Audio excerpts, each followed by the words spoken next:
大叔在宠物店捡漏3枚被遗弃的鸟蛋，决定将它们带回家人工孵化出来。他很好奇这种白捡的蛋会孵化出何种鸟类。2天后，大叔拿着手电筒想要观察蛋蛋的情况，没想到前2枚蛋在光照下完全呈透明状。这表明着蛋蛋没有受精成功，无法孵化。当大叔以为这几天白忙活了时，好在最后1枚蛋蛋给大叔带来了意外之喜。光照下发现蛋液内毛细血管连接至蛋黄中心，一团小心脏正有节奏地不停跳动着。这表明着内部正孕育着一条鲜活的小生命。大叔感到开心的同时，也很庆幸将它们带回了家。虽然很遗憾3枚蛋最终只有1枚蛋受精，但起码这枚蛋在人工孵化下有了存活下来的机会。接下来，大叔一门心思都放在了孵化这枚蛋上。几乎每隔几小时就要给蛋翻个面，保持受热均匀。就这样半个月的时间一晃而逝。当大叔再次拿起蛋蛋查看情况时，发现蛋壳的表面多了几道清晰可见的裂缝，看来里面的小生命很快就能迎来它的破壳之日。不过幼鸟从破壳到降生还需要一段漫长的时间，期间大叔很担心中途会发生什么意外，于是从早到晚每隔1小时就通过光照查看情况，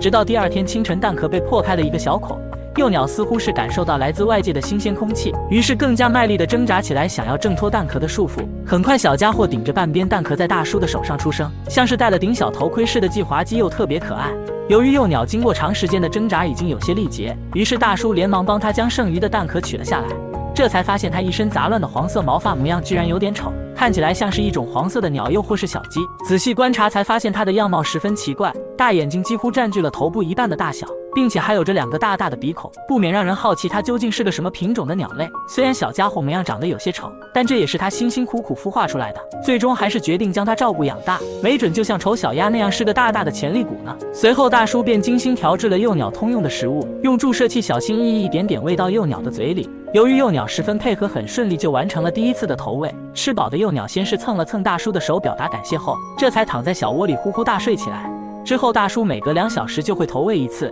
渐渐的幼鸟也习惯了大叔的投喂方式。投喂结束后，大叔还会贴心的给它按摩帮助消化，每次都会将小家伙抱起来贴到脸上吸汗吸汗，用他那粗犷的胡须不停地磨蹭着幼鸟。不得不说，大叔对他的照顾真是细致入微，绝对可以称得上一位合格的超级奶爸。不久后，幼鸟的绒毛已经蜕变成黑白色羽毛，连体型也比之前大了1圈。如今小家伙每次看到大叔的时候，就会特别激动地挥舞着自己的小翅膀，然而其目的只是为了能让大叔抱抱他，然后用手带着他一起在客厅里飞翔玩耍。10几天后，幼鸟身上的毛发愈发丰满，当初丑萌的模样也发生了天翻地覆的变化，就是小脑袋瓜子却还是光秃秃的。不过从外貌可以看出，他长大后的颜值一定很高。虽然小家伙现在已经长成了半大的孩子，但只要见到大叔时还会表现得异常激动，或许是出生第一眼看到的就是大叔，也因此将大叔当成了爸爸。平时最喜欢的就是让大叔抱着自己，更是化身成为小跟屁虫，屁颠追着大叔跑，时时刻刻都想要黏在大叔的身边，永远不分开。